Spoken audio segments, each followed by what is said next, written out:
मनोहर का घर पुराने कब्रिस्तान के पीछे था और उसके घर के छत से वह कब्रिस्तान अच्छे से दिखता था।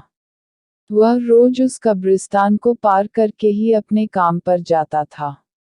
मनोहर के 2 बच्चे थे और दोनों बच्चे बड़े ही शैतान थे। बड़े बेटे का नाम रॉकी और छोटे बेटे का नाम विकी था। एक बार गर्मी की छुट्टियों में रॉकी और विकी की बहन सोनिया भी आई हुई थी। तीनों मिलकर रात के लगभग 12 बजे एक रूम में ट्रूथ और डेयर खेल रहे थे। रॉकी सोनिया से पूछता है कि तुम ट्रूथ लोगी या डेयर। सोनिया डेयर लेती है और पूछी है कि तुम लोग कुछ खतरनाक करने के लिए तो नहीं कहोगे ना। रॉकी, ये हुई ना बात, तो जाओ अब छत पर से घूम करके आओ और छत पर रखे गमले में से फूल तोड़कर लाना होगा, तभी हमें पता चलेगा कि तुम छत पर से आई हो। सोनिया, छत पर से तो कब्रिस्तान दिखता है। नहीं, मैं नहीं जाऊंगी। रॉकी और विकी दोनों सोनिया को छत पर जाने के लिए जबरदस्ती बोलते हैं। सोनिया छत पर जाती है और जैसे ही गमले में लगे फूल की तरफ बढ़ती है तभी उसकी नज़र कब्रिस्तान की ओर पड़ती है। कब्रिस्तान में एक बड़ा सा सूखा पेड़ होता है। वह देखती है कि उस पेड़ पर एक सर कटी हुई उल्टी लाश लटक रही होती है। सोनिया उसे देखती है और जोर से चिल्लाती हुई बेहोश हो जाती है। फिर जब सोनिया बहुत देर तक छत पर से नहीं लौटती है तो रॉकी और विकी दोनों डर जाते हैं और वह छत पर जा करके देखते हैं तो पाते हैं कि सोनिया बेहोश पड़ी है। वो तुरंत मनोहर को बुलाते हैं और सारी बात बताते हैं। मनोहर, तुम तीनों को ऐसा खेल खेलने की जरूरत क्या थी? और रॉकी, तुम तो जानते हो उस कब्रिस्तान के बारे में कैसी कैसी खबरें आती है, फिर भी तुम सोनिया को रात में छत पर जाने के लिए क्यों भेजा? रॉकी, सॉरी डैड, मुझसे गलती हो गई, हम आगे से ऐसा नहीं करेंगे। मनोहर, और फिर कभी दोबारा ऐसा काम किया तो तुम दोनों को उसी कब्रिस्तान में छोड़ आऊंगा।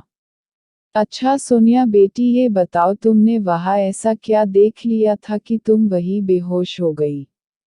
सोनिया सहमी हुई हालत में मनोहर को सारी बात बताती है कि उसने क्या देखा। मनोहर ने उस कब्रिस्तान के बारे में ऐसी खबरें पहले भी सुनी हुई थी, इसलिए वह सोनिया को डांटता नहीं है और बच्चों को संभल कर रहने की सलाह देता है।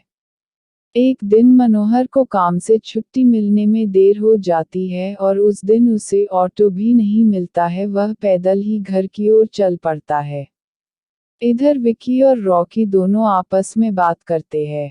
रॉकी, विकी, तुम्हें क्या लगता है सोनिया ने जो कहा वो सच है? मुझे तो लगता है कि वो सिर्फ बातें बना रही है, वो उसका भ्रम होगा। विकी, अरे नहीं भाई, तुमने उसकी हालत देखी नहीं एक दिन भी, और यहाँ रुकने को तैयार नहीं हुई। मुझे लगता है कि उसने सच में कुछ देखा होगा। रॉकी, चलो हम कब्रिस्तान में जाकर खुद ही देख लेते हैं। विकी, अरे भाई, तुम पागल तो नहीं हो गए हो? मुझे अपनी जान बहुत प्यारी है, मैं कहीं नहीं जाऊंगा और तुम भी मत जाओ। विकी के मना करने के बावजूद रॉकी नहीं मानता है और वह अकेले ही कब्रिस्तान की ओर चल देता है। कब्रिस्तान का दरवाजा खोलता है और अंदर चला जाता है। वह उस पेड़ की ओर भी देखता है जिस पर सोनिया को सर कटी हुई उल्टी लाश दिखी थी। रॉकी खड़े होकर उस पेड़ की ओर देखता है, तभी एक अदृश्य हाथ उसके पैरों को पकड़ लेता है। रॉकी डर जाता है और जोरों से चिल्लाने लगता है, बचाओ, बचाओ, छोड़ दो मुझे, मुझसे गलती हो गई, मैं फिर कभी यहाँ दोबारा नहीं आऊंगा। दूसरे कोने पर एक कब्र होती है जो कि खुली हुई होती है, उसके ऊपर खून लगा हुआ होता है। वह अदृश्य हाथ रॉकी को खींचकर लाते हैं और उस कब्र में अड़केलने की कोशिश करने लगते हैं। रॉकी चिल्लाता है, छोड़ दो, मुझसे गलती हो गई, मैं फिर यहाँ कभी नहीं आऊंगा, मुझे मत मारो, मुझे जाने दो। मनोहर काम से पैदल घर पहुंचने वाला ही होता है। जैसे ही वह कब्रिस्तान से गुजरता है उसे रॉकी की आवाज सुनाई देती है। मनोहर, ये क्या? ये तो रॉकी की आवाज लगती है, ये तो कब्रिस्तान से आ रही है, मुझे जा करके देखना चाहिए। मनोहर कब्रिस्तान में चारों ओर देखता है लेकिन रॉकी कहीं नहीं दिखाई देता है। वह घर लौटकर आ जाता है और विकी से पूछता है कि रॉकी कहाँ है। विकी, पापा मेरे बार बार मना करने के बावजूद भी रॉकी कब्रिस्तान में चला गया। वो जानना चाहता था कि सोनिया जो कह रही थी वो सच है या नहीं। मनोहर, हमारे पास समय बिल्कुल भी नहीं है, जाओ घर के मंदिर में शंख में जो जल रखा है वो जल्दी से लेकर आओ, हमें रॉकी को खोजने कब्रिस्तान जाना पड़ेगा।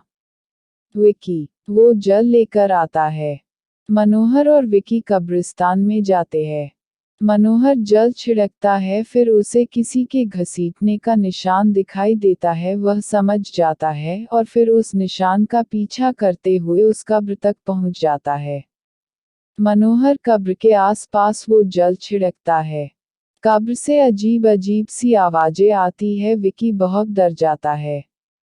मनोहर, मुझे लगता है कि श्रापित प्रेत आत्माओं ने रॉकी को इस कब्र के अंदर कैद कर लिया है, हमें जल्द ही इससे निकलना होगा। तुम ये पवित्र जल आसपास छिड़कते रहो, इससे हमें वो प्रेत आत्माएं कोई नुकसान नहीं पहुंचा पाएंगी। मैं कब्र को खोलने की कोशिश करता हूँ। मनोहर उस कब्र को खोलने की बहुत कोशिश करता है। अंत में वह कब्र खुल जाती है। उसके अंदर रॉकी लथपथ बेहोश पड़ा होता है। मनोहर रॉकी को लेकर हॉस्पिटल जाता है। उसकी हालत बहुत गंभीर होती है। उस दिन के बाद मनोहर उस घर को छोड़कर शहर से दूर एक दूसरे घर में अपने पूरे परिवार के साथ रहने चला जाता है।